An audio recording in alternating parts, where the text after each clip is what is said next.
जी सरोज जी एक हैंडपंप नहीं लगवाए हैं, लगभग 2 साल का उनका कार्यकाल हो चुका है, ना ही किसी के दरवाजे वो आज तक आए हैं। लोग कह रहे साइकिल चल रही कौशाम्बी में, अब की जा रहे विनोद सोनकर। साइकिल पंचर हो चुकी है, कमल इसमें चल रहा है। नमस्कार, स्वागत है आप सभी का बेबाक न्यूज इंडिया में और मैं हूं कपिल चौरसिया। आप देख सकते हैं कि हम खड़े हैं यहाँ पे मंझनपुर चौराहे पे सुक्खू चाय। अगर सुक्खू चाय की बात किया जाए तो ये कौशाम्बी ज़िले की सबसे फेमस दुकान है और आप इनके पास 24x7 कभी भी आइए, जरा एक बार कतारें दिखा दीजिए। दूर दराज से लोग यहाँ पे चाय पीने आते हैं, वो चाहे चरपहिया हो चाहे दुपहिया। अब बात किया जाए राजनीति स्तर पे, चाय की दुकान पे तो बात होती है क्योंकि चाय की ही राजनीति है। अब एक तरफ से देखा जाए मोदी जी और दूसरी तरफ से गठबंधन, और वहीं पे बात देखा जाए तो एक तरफ से विनोद सोनकर और दूसरी तरफ से पुष्पेंद्र सरोज। तो चर्चाएं तमाम हैं, चुनावी बिगुल बजा और माहौल भी एकदम गर्म हो गया। तो तमाम लोग आप देख सकते हैं कि तमाम लोगों से बात करते कि आखिर चुनावी माहौल क्या होता है। भाई साहब, आपका क्या नाम होगा? जरा 1 मिनट समय दे दिए। बबलू गर्ग। बबलू गर्ग जी, क्या लग रहा है आपकी, विनोद सोनकर जी या पुष्पेंद्र सरोज जी? विनोद सोनकर जी। कारण क्या? कारण उनके 10 साल के कार्यकाल में जैसे वो विकास कार्य किए हैं, चाहे यहाँ सड़क का काम हो, चाहे मेडिकल कॉलेज का काम हो, चाहे बस डिपो का काम हो, और झलवा से कौशाम्बी तक बाउस सर्किट में 4 लाइन के रोड का काम हो। कह रहे विकास नहीं हुआ। वो लंदन वाला चश्मा जो भी व्यक्ति लगाए हैं उनको नहीं दिखेगा कि विकास नहीं हुआ है। तो ये चश्मा कहाँ मिलेगा आपका? ये चश्मा मेक इन इंडिया का चश्मा लगाइए, सब दिखेगा कि विकास कहाँ हुआ है, क्या हो रहा है, कैसे चल रहा है। कह रहे आपकी स्थिति बड़ी दयनीय है बबलू गर्ग जी। कुछ नहीं, ऐसा कुछ नहीं है। जनता ने मन बना लिया है, अब की बार 400 पार, फिर एक बार मोदी सरकार। तो फिर आज अगर बात किया जाए, आप बबलू, क्या नाम बताया आपने? बबलू गर्ग जी। एक वीडियो भी वायरल हुई थी जिसमें सैयद पठान अंसारी की बात हुई थी, उसके बारे में क्या कहना चाहेंगे आप? ऐसा कुछ नहीं है, वीडियो लोग किसी तरीके से बना ले। एक प्रभु रामचंद्र जी की एक चौपाई है, रामचंद्र कह गए सिया से। तो भगवान राम ने सिया समुदाय से कहे गए हैं कि आप सभी लोग इनके अनुयायी हैं और इसी के पर्पज में आप सब लोग काम करिए। किनके पर्पज में? भारतीय जनता पार्टी के। अच्छा, क्या उनसे काम है आपको विनोद? अगर हम कौशाम्बी की बात करेंगे जी, आपके प्रेजेंट गांव कौन सा कौशाम्बी में? ओसा। ओसा यानी कि मंझनपुर में फिर 2022 में अगर विकास हुआ था तो 2022 में विधानसभा सीट क्यों हारी? मंझनपुर को छोड़ दीजिए, कौशाम्बी की तीनों सीटें क्यों हारी?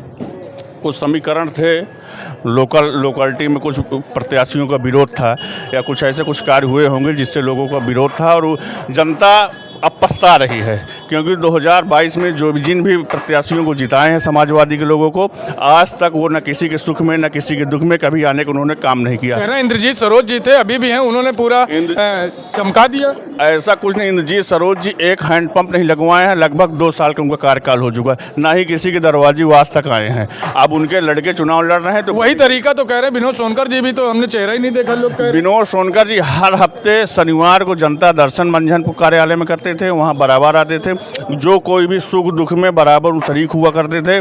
आप एक निमंत्रण दे दीजिए, छोटा सा निमंत्रण दे दीजिए, माननीय विनोद सोनकर जी वहाँ पहुँचते थे। लोग कह रहे साइकिल चल रही कौशाम्बी में, अब की जा रहे विनोद सोनकर। साइकिल पंचर हो चुकी है, कमल इसमें चल रहा है। कमल चल रहा है।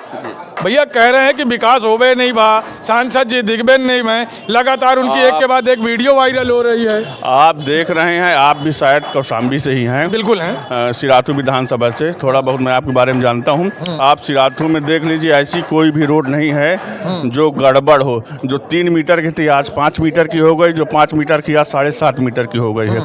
ये स्थिति है। विकास क्यों नहीं हुआ? विकास तो आप अपने हिसाब से देखिए ना, विकास हुआ कि नहीं हुआ।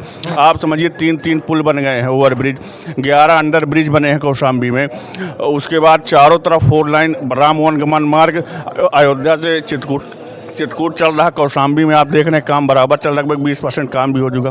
काम हो तो रहा है, बस ये है कि आप अगर लंदन, सारी बातें आपकी बबलू जी सही है जी। हम सवाल केवल एक ही करेंगे, सब कुछ बन गया, विकास एकदम डबडबा गया, सब कुछ हो गया, फिर 2022 में तीनों सीट कैसे हारी? जनता पछता रही है। जनता पछताने की बात तो तब हुई को विपक्ष ने बरगलाया था। उनको बड़े बड़े सपने दिखाए थे कि हम डीएम बना देंगे, एडिशनल बना देंगे, आप एसपी बना देंगे। जनता अब जान चुकी कि सिर्फ और सिर्फ ये झूठे वादे करते हैं। अब वो दोबारा गलती 2024 में नहीं करेंगे। अगर कर दिया तो कह रहे कि एकदम माहौल जो है पूरा साइकिल में है। अब की बार विनोद सोनकर जी 3 लाख से वोटों से चुनाव जीतेंगे। पुष्पेंद्र सरोज जी कह रहे हम जीतेंगे, आप कह रहे विनोद सोनकर जी जीतेंगे। हम जनता, हम बता तो रहे हैं ना, उनके कारनामे बोल रहे हैं कि वो जीतेंगे कि नहीं जीतेंगे। क्या कारनामे? अब ठीक नहीं है बोलना मंत्री जो लीगल हो वो बस बोल दीजिए। एक ये आप समझिए कि विनोद सोनकर जी अगली बार चुनाव फिर से यहाँ तीसरी बार वो सांसद यहाँ से बनेंगे।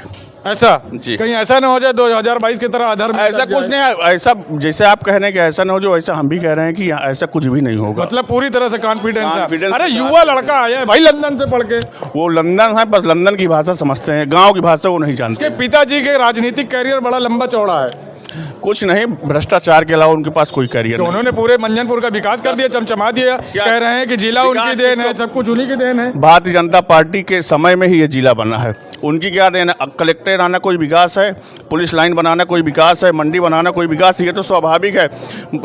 अगर जिला बनेंगे तो ये सब सुविधाएं तो आएंगी ना। मेडिकल कॉलेज क्यों नहीं लाए? वो मेडिकल कॉलेज तो मोदी सरकार वहाँ भी दे रही है जहाँ पे उनके सांसद नहीं है, विपक्ष का सांसद है। पूरे प्रदेश में 50 मेडिकल कॉलेज दिए हैं, जिसमें कौशाम्बी है। ये माननीय विनोद सोनकर और माननीय केशव जी की देन है। ऐसा जी, तो इस बार विनोद सोनकर जी आ रहे हैं कि झोला लेके जा रहे हैं, बस ये बताइए आ रहे हैं। क्या कारण? 3 लाख पार, 3 लाख पार। 3 लाख पार। लेकिन वो कह रहे हैं हमारे पास 5 लाख वोट है।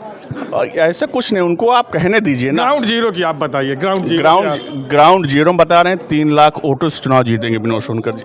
3 लाख वोटों से जीतेंगे। जीतेंगे।